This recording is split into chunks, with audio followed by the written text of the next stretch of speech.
உங்கள் சார்பாக யார் குரல் கொடுத்தா? யாராவது திமுகலேருந்து இது வரைக்கும் ஒரு பெண் மந்திரி இருக்கட்டும், இல்லை ஒரு எம்பி இருக்கட்டும், ஒரு எம்எல்ஏ இருக்கட்டும், யாராவது குரல் கொடுத்தாங்களா? ஏன் எல்லாரும் மௌனமாக இருக்கீங்க நான் கேட்குறேன். இந்த பிரச்சனை இன்றைக்கி நடந்த ஒரு பெண் குழந்தைக்கு இப்போ நடந்த பிரச்சனையோடு நிற்கக்கூடாது. 25 லட்ச ரூபா அவள் கொடுத்தாச்சு அந்த குழந்தைக்கு. அவள் வந்து வாழ்க்கையில் எந்த அளவுக்கு பாதிக்கப்பட்டிருக்கா அது யாராரையும் சாகிற வரைக்கும் அவளால் மறக்க முடியுமா? அவள் குடும்பத்துக்கு நடந்த பிரச்சனை அவங்களால மறக்க முடியுமா? பெற்றோர்களுடைய அந்த துன்பை இது வரைக்கும் அந்த குழந்தை இருக்கிற வரைக்கும், அவங்க உயிரோடு இருக்கிற வரைக்கும் அந்த துன்பம் இருக்க தானே செய்யும். ஒவ்வொரு முறையும் அந்த குழந்தை ஒரு நிமிஷம் எங்கேருந்து வெளியிலேருந்து உள்ளே வரும்போது அந்த பயம் இருந்துட்டு தான் இருக்கும். ஒரு இருட்டு பார்த்த பயம் இருக்கும், ஒரு ஆம்பளை தனி ரோட்டில் பார்த்தா பயம் இருக்கும், ஒரு ரூமில் ஒரு பையனோட இருந்தால் பயமாக இருக்கும். அந்த அளவுக்கு துன்பப்படுத்ததுக்கப்புறம் நீங்கள் 25 லட்சம் நாங்கள் கொடுத்துட்டோம், அதனால தான் கல்வி வந்து ஃப்ரீயாக கொடுத்துட்டோம், அதனால தான் எல்லாமே சரியாயிடுங்கிறது கிடையாது. இது எங்கே முற்றுப்புள்ளி வைக்கணும்? அரெஸ்ட் பண்ணோன்னே ஏன் விட்டீங்க? அவன் ஹிஸ்ட்ரி ஷீட்டர் தானே, ஏற்கனவே அவன் மேலே பல கேசஸ் இருக்குல்ல. ஏற்கனவே ஒருத்தனை வந்து கிட்னாப் பண்ணிவிட்டு அங்கேருந்து 25 லட்ச ரூபா கேட்டு அது 12 லட்ச ரூபா கொடுத்ததுக்கப்புறம் மறுபடியும் விடாமல் போலீஸால் வந்து 2018 ஏதோ வந்து ஒரு 30 வருஷத்துக்கு முன்னாடி நடந்த சம்பவம் கிடையாது. இப்போ தான் ஒரு 6 வருஷம் கூட ஆகலை, 6 வருஷத்துக்கு முன்னாடி நடந்த சம்பவம். ஸோ ஹிஸ்ட்ரி ஷீட்டர் எந்த வகையில் ஃப்ரீயாக விட்டுருக்கீங்க? இது complete fall of law and order தான் நாங்கள் சொல்கிறோம். இதுதான் முதலமைச்சர்கிட்ட கேள்வி கேட்டுட்ருக்கோம். இன்றைக்கி நடந்த பிரச்சனையில் நேற்று வந்து இந்த பிரச்சனை நடக்கலை, நாளைக்கு நடக்காது அப்படிங்கிறது கிடையாது. ஒவ்வொரு முறையும் ஒரு பிரச்சனை தமிழகத்தில் ஒரு பெண்களுக்கு வந்து இந்த மாதிரி பாலியல் தொல்லை நடக்கும்போது நீங்கள் பணம் கொடுத்துறீங்க, நீங்கள் வந்து ஓகே இது வந்து இந்த கட்சியில் சார்ந்தவன் அந்த கட்சியில் சார்ந்தவன் அதுதான் பெருசுப்படுத்திட்டுருக்கீங்க. ஒரு விஷயம் மட்டும் நம்ம தெளிவாக புரிஞ்சுக்கணும். ஒரு பெண் பாலியல் தொல்லை நடக்கும்போது எந்த கட்சி ரீதியாக பேசக்கூடாது. இன்றைக்கி நாங்கள் வந்து பாஜக ஆஃபீஸில் இருக்கோம், ஆனால் நாங்கள் வந்து பாஜக சார்பாக நாங்கள் பேசலை. ஒரு பெண்ணுங்கிறது முறையில் நாங்கள் எல்லோரும் இங்கே கலந்து பேசிகிட்ருக்கோம். எங்களுக்கு பின்னாடி பாஜக இருக்குது, அது வேறு விஷயம். ஆனால் தயவு செஞ்சு அது பொலிட்டிக்கல் ஆக்காதீங்க. ஒவ்வொரு முறையும் நீங்கள் வந்து எந்த ஒரு சோஷியல் பிளாட்ஃபார்ம் இருந்தாலும் முதல்ல நீங்கள் ஆடுற மாநிலத்தில் இது நடக்கலையா, உங்கள் மாநிலத்தில் இது நடக்கலையா? பெண்கள் வந்து உங்களுக்கு ஒரு பொலிட்டிக்கல் ஃபுட்பால் கிடையாது. இங்கே அங்கே தூக்கி வீசி அவளை பற்றி பேசுகிறதுக்கு முதல்ல இந்த பெண் குழந்தைக்கு நான் வந்து நிச்சயமாக பாராட்டுவேன். நான் தைரியமாக வெளியே வந்து பேசினேன். நிறைய பெண்கள் பயத்தில் பேச மாட்டேங்கிறாங்க.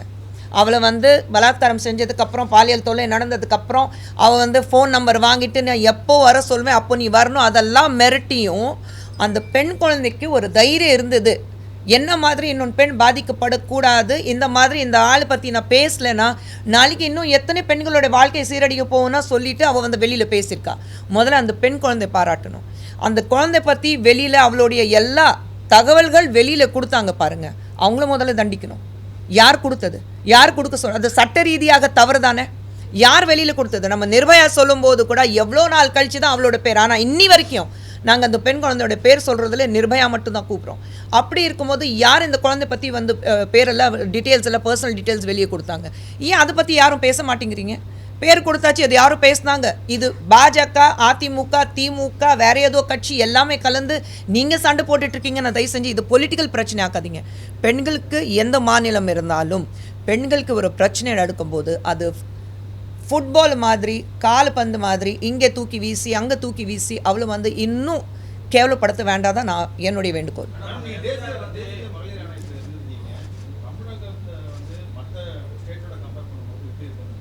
நான் இப்போது NCW மெம்பர் இல்லை, அதனால தான் அதை பற்றி என்னால் பேசக்கூடாது. இருந்திருக்கேன் அதனால தான், ஆனால் இப்போ இல்லை. ஸோ அதை பற்றி நான் இப்போ பேசவும் கூடாது.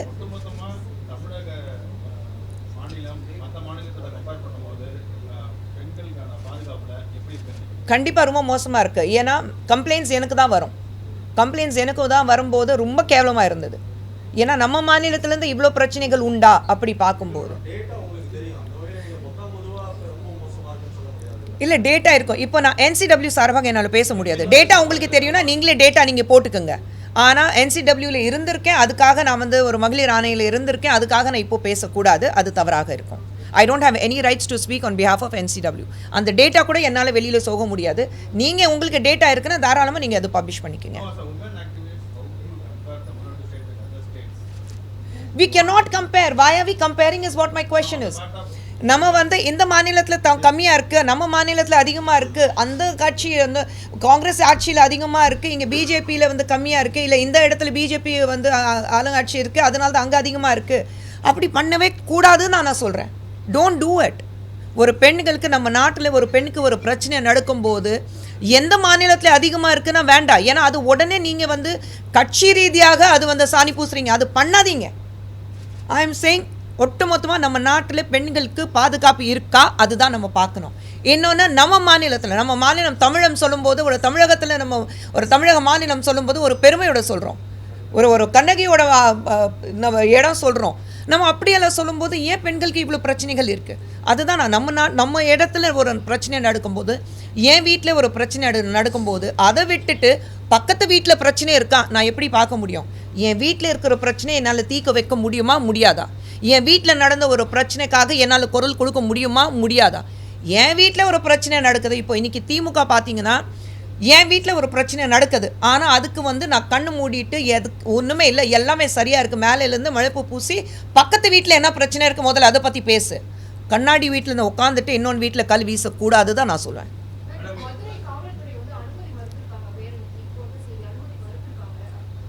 அதை நீங்கள் கேளுங்க, ஏன் அனுமதி மறுத்துறாங்க?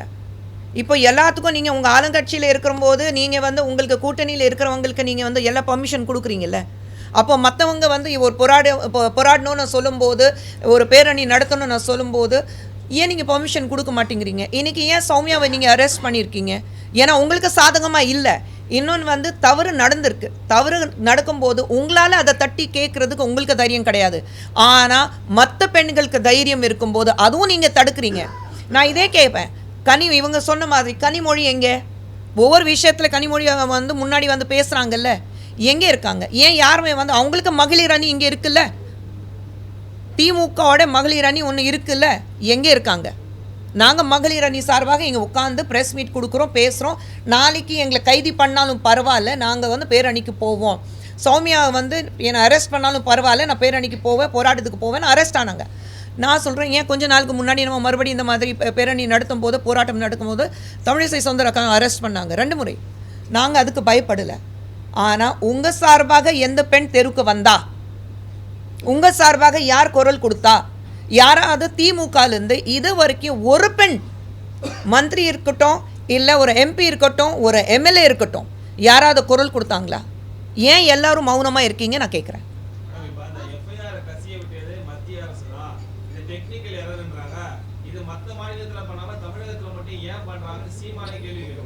ஏங்க சீமான் அவர்கள் பற்றி நான் பேச விரும்பலைங்க. சீமான் அவர்கள் வந்து நம்ம மாநில முதலமைச்சர் பார்த்து கேள்வி கேட்டாக்க அது நியாயமாக இருக்கும், சரிங்களா? ஒரு குற்றம் சாட்டணுங்கிறதுக்காக நீங்கள் என்ன வேணாலும் சொல்லலாம். ஸோ சீமான் அவர்களுக்கு நான் பதில் கொடுக்க விரும்பல.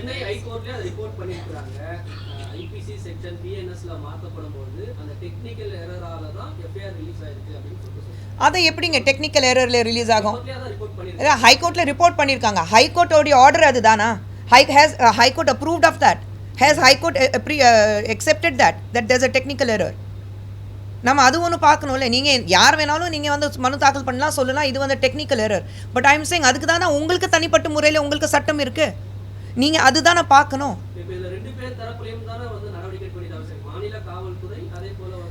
யார் நீங்கள் நடவடிக்கை எடுங்க, அதனால தான் நாங்கள் வந்து நீங்கள் வந்து நடவடிக்கை எடுக்காதீங்கன்னு நாங்கள் யாருமே சொல்லலை. நீங்கள் ஒரு பெண்ணுக்கு பாதுகாப்பாக இருக்கணும், ஒரு பெண்ணுக்கு நியாயம் கிடைக்கணும்னா என்ன ஒரு நடவடிக்கை எடுக்கணும் அது தாராளமாக எடுங்க. நான் சொல்கிறது ஒன்று, ஒரு எங்கேயாவது நம்ம வீட்டில் ஒரு டேப்பில் வந்து எங்கேயாவது ஒரு லீக்கேஜ் இருந்தால் அதுதான் முதல்ல சீல் பண்ணுவோம். மொத்தமாக மேலேருந்து ஃபுல்லாக விழும்போது அப்புறம் பார்த்துக்கலாங்கிறது கிடையாது. ஸோ எங்கே லீக்கேஜ் இருக்கும் முதல்ல அதை சீல் பண்ணுங்களேன். ஏன் ஒவ்வொரு முறையும் ஒரு பெண் தான் பலியாக்கணுமா இந்த மாதிரி விஷயத்துக்கு?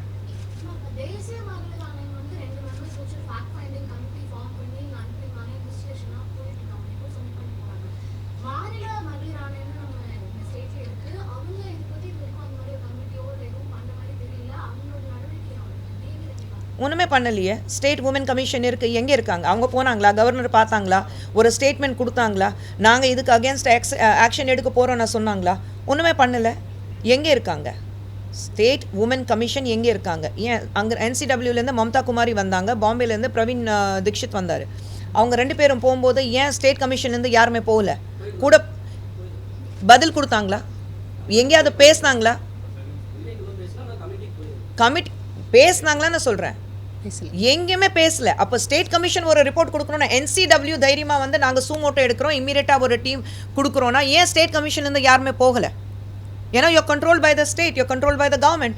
அவங்க சொல்கிறதா நம்ம இந்த சட்டம் என்னென்னா, இவங்க என்ன சொல்கிறாங்க, ஆளுங்கட்சி என்ன சொல்லுது, அதுதான் நாங்கள் பண்ணுவோம்னா சொல்லிட்டு உட்காந்துட்டு இருக்காங்க.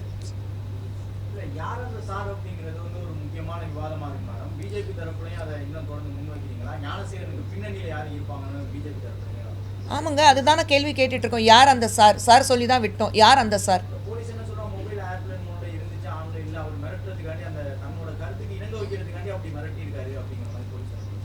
எங்கள் போலீஸ் அப்படி பதில் சொல்லலாமா? நான் கேட்குற கேள்வி ஒன்று தான். அவங்க வீட்டில் இப்படி ஒரு பிரச்சனை வந்தால் அவங்க இந்த பதில் கொடுப்பாங்களா? அப்போ மட்டும் நடவடிக்கை வேறு மாதிரி இருக்கும்ல. இல்லைங்க, மனிதர்கள் சொல்லும்போது நமக்கு வந்து ஆனால் உணர்வுபூர்வமாக இருக்கிறதுனால தான் நம்ம இங்கே உட்காந்துட்டு பேசிகிட்டு இருக்கோங்க. எல்லோரும் நாங்கள் வந்து மிஷின் கிடையாதுல்ல. ஸோ அப்படி இருக்கும்போது சிம்பிளான விஷயம், நீங்கள் என்ன சட்டம் இருந்தாலும் சட்டத்துக்கு நேராக எதிராக தான் நடந்திருக்கு இந்த விஷயம். உங்களுக்கு எல்லாருக்கும் தெரியும், நம்ம எல்லாருக்கும் தெரிஞ்ச விஷயம், சரிங்களா? ஆனால் கேட்குற கேள்வி, அவங்க வந்து சட்டத்துக்கு பேப்பரில் எப்படி இருந்தது, வாட்ஸ்அப்பில் எப்படி இருந்தது, குரூப்பில் எப்படி இருந்தது, அதுக்காக தான் இது பண்ணோம். உங்கள் வீட்டில் நடந்தால் இது பதில் வருமானா? என்னோட கேள்வி அதுதான். வராதுல்ல. அப்போ அந்த குழந்தை உங்கள் வீட்டு குழந்தைனை பார்த்துக்கங்கன்னு நான் சொல்கிறேன்.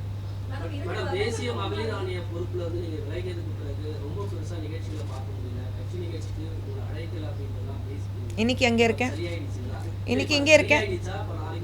நான் எங்கேயுமே வந்து ஃபர்ஸ்ட் ஆஃப் ஆல் அன்றைக்கி நடந்த விஷயம் வந்து ரொம்ப தவறானது. ஆர்டிக்கல் 21 கான்ஸ்டிடியூஷன் படி என் அனுமதி இல்லாமல் என் வாய்ஸ் ரெக்கார்டு பண்ணுறது மிகப்பெரிய குற்றமாகும், சரிங்களா? அதுதான் அன்றைக்கி நடந்தது. அதெல்லாம் விட்டாச்சு, அதெல்லாம் தாண்டி போயாச்சு. தவறு நடந்தது, அவங்களும் வந்து மன்னிப்பு கேட்டுட்டாங்க, அது விட்டாச்சு.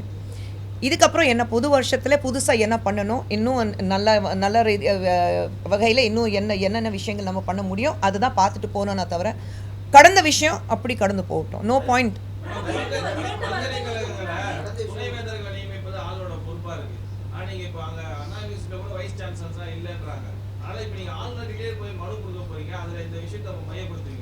அவங்க தான் பதில் சொல்லுவாங்க.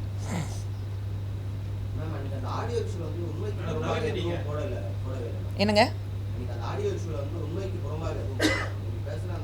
ஆமாம், அந்த ஆடியோவில் நான் என்ன பேசியிருக்கேன் தம்பி? ஆமாங்க, பேசுனது நான் இல்லை சொல்லவே இல்லையே. பேசுனது என் குரல் தானே, நான் இல்லை சொல்லவே இல்லையே. அதுக்கு நான் மறுப்பு தெரிய வச்சேனா? இல்லையே. ஆனால் நான் போடுறதுக்கு வாய்ஸ் ரெக்கார்ட் பண்ணுறதுக்கு அனுமதி கொடுக்கலையே. ப்ரீச் ஆஃப் ட்ரஸ்ட் அது ஒன்று இருக்குது.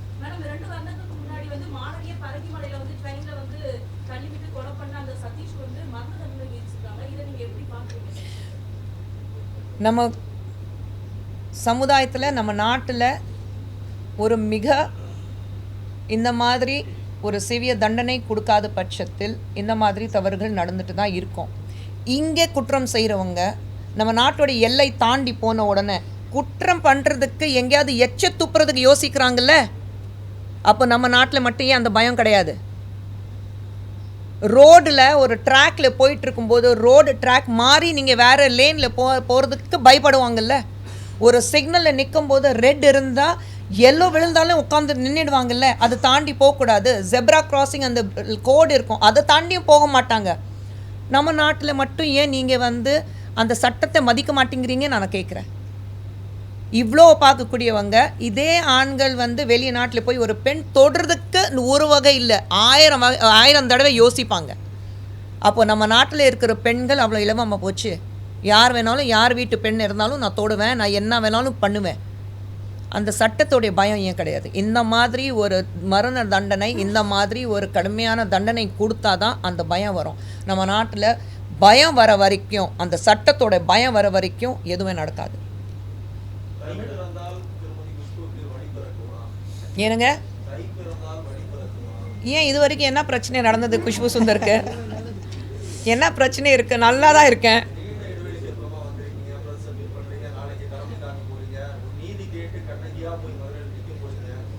நான் என்றைக்குமே கண்ணகி தானே. புது சூழ்நிலையம் சென்னைக்கு வந்து ஒரு 38 வருஷம் ஆச்சு. 38 வருஷமாக கண்ணகியாக தான் வாழ்ந்துட்டுருக்கேன். மனசில் பட்டது பேசுவேன், மனசில் பட்டது செய்வேன். அது ஒன்றும் எந்த மாற்றமும் கிடையாது. குஷ்பு சுந்தர் எப்படி இருந்தாலோ இன்னி வரைக்கும் அப்படி தான் இருக்கா.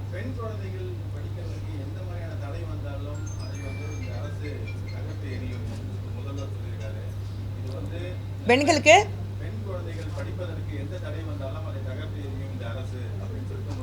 44,000 கோடி எடுகேஷன் பாலிசி காசு கொடுத்துருக்காங்க. எங்கே இருக்குன்னா முதல்ல அதுக்கு பதில் கொடுக்க சொல்லுங்கள்.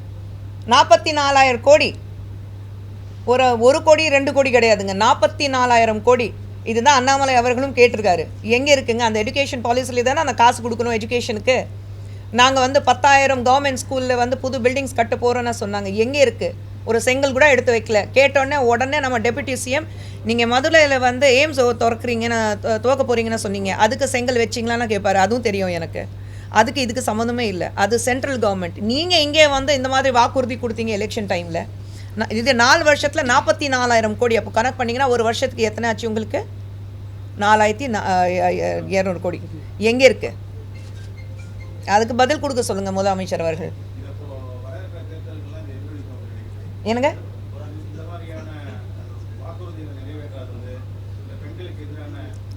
இல்லை, வாக்குறுதி பொறுத்த வரைக்கும் எல்லாருக்கும் தெரியும். திமுக பொறுத்த வரைக்கும் அவங்க ஆட்சிக்கு வர்றதுக்கு முன்னாடி என்னென்ன வாக்குறுதி கொடுத்தாங்க, இது வரைக்கும் ஒரு வாக்குறுதி கூட நிறைவேற்றலை. சரிங்களா? ஸோ பேசிகிட்டே போயிட்டே இருக்காங்க. பேசிகிட்டே இருங்க. நீங்கள் வந்து ஒவ்வொரு முறையும் நீங்கள் வந்து நாங்கள் இது பண்ணுவோம் அது பண்ணுவோன்னா ஒரு பொய்யான வாக்குறுதி மக்களுக்கு கொடுத்துட்டு மக்கள் ஏமாற்றிட்டு மக்களுக்கு காசு கொடுத்துட்டு நீங்கள் எலெக்ஷன் ஜெயிச்சுட்டு தான் இருக்கீங்க. எல்லாத்துக்கும் ஒரு காலம் வருது இல்லை?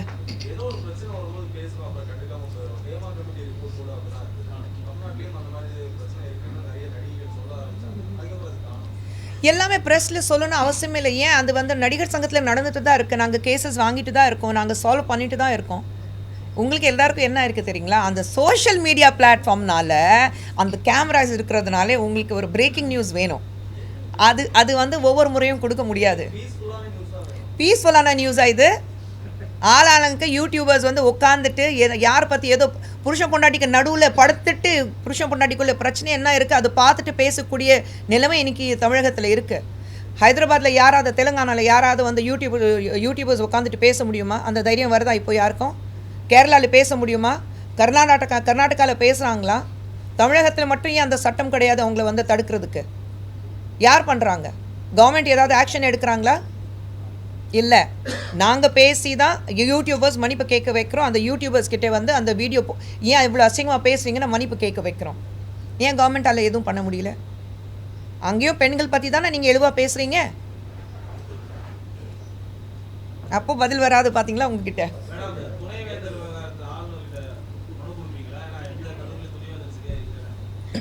அது நம்ம மேலிடத்தில் கேட்டுட்டு நம்ம மனுவில் அதில் இல்லை அந்த மனு கொடுக்கும்போது அதில் சேர்த்துக்கிறத பற்றி நாங்கள் மாநிலத்தில் தலைமையில் கேட்டுட்டு நாங்கள் அதை முடிய சொல்லுவோம்.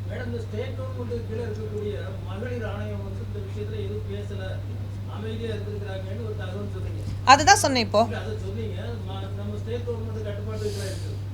அதே போல இப்போ இந்த பாதிக்கப்பட்ட மாணவி விஷயத்திலும் ஸ்டேட் கவர்மெண்ட் கட்டுப்பாட்டுக்கு கீழே இருக்கக்கூடிய அதிகாரிகள் தான் விசாரணை அமைப்பில் இருக்கிறாங்க. இதில் உண்மை வரும்னு நீங்கள் நம்புறீங்களா? ஏற்கனவே இதே போல போடப்பட்ட பல வழக்குகள் அண்ணா நகர் சம்பவம் உட்பட எல்லாமே கிடப்பில் தான் போச்சு. அதில் எந்த முடிவுகளும் வந்தது இல்லை. இதுலையும் வரும்னு நீங்கள் நம்புறீங்களா? நிச்சயமாக நம்பிக்கை கிடையாது. அதுக்காக தான் நான் போராடிட்டு இருக்கோம். அதுக்காக தான் நாங்கள் குரல் கொடுத்துட்ருக்கோம். இது வரைக்கும் தமிழகத்தில் பெண்களுக்கு எதிராக நடந்த பிரச்சனைகள்ங்க திமுக ஆட்சியில் இருக்கும்போது பெண்களுக்கு இந்த 4 வருஷத்தில் எத்தனை பிரச்சனைகள் வந்திருக்கு? ஏதாவது தீர்ப்பு நமக்கு கிடச்சிருக்கா? இன்றைக்கி பேசுவோம், நாளைக்கு வந்து அதை அப்படியே மறந்துடுவோம். ஏன்னா அதுக்கப்புறம் வேறு விஷயமா இவங்க திசை தீர்ப்புறதுக்காக வேறு விஷயமா பேச ஆரம்பிச்சிருவாங்க. அவ்வளோதான் நடக்குது. இதில் ஒரு விஷயம், உண்மையை பேசின காவல்துறை அதிகாரியை சஸ்பெண்ட் பண்ணுறது தான் இந்த ஆட்சி. அதையும் சேர்த்துக்கோங்க. ஆமாம், உண்மையை பேசினார்ல, இது சட்ட ஒழுங்கு சரியில்லைன்னு பேசின காவல்துறை அதிகாரியை நீங்கள் என்ன பண்ணீங்க? சஸ்பெண்ட் பண்ணியிருக்கீங்க. அப்போ எப்படி பேசுவாங்க தைரியமாக? எங்கே நியாயம் கிடைக்கும்? காவல்துறை அதிகாரிக்கே பாதுகாப்பு இல்லை, அவருடைய வேலைக்கே வந்து உத்தரவாதம் இல்லை. அப்புறம் எப்படி நீங்கள் நியாயத்தை எதிர்பார்க்குறீங்க தமிழ்நாட்டில்? ஏன் இவ்வளோ வந்து நானே போனேனே கள்ளக்குறிச்சி பக்கத்தில் வந்து ஒரு எத்தனை பேர் வந்து அந்த கள்ளச்சாராயம் குடிச்சிட்டு இறந்தாங்க. அதுக்கப்புறம் என்னாச்சு? ஏதாவது வந்ததா? தகவல் வந்ததா? அங்கே யார் கள்ளச்சாராயம் காய்ச்சினாங்க? அவங்க வந்து திமுகவுக்கு சார்ந்தவங்க தான். அவங்க ஏதாவது அவங்க தகவல் கிடச்சதா? என்ன ஆனாங்க? அதை பற்றி யாராவது பேசுகிறோமா? அவங்களுக்கு அந்த கிராமத்தில் இருக்கிறவங்களுக்கு நியாயம் கிடைச்சதா? இல்லை.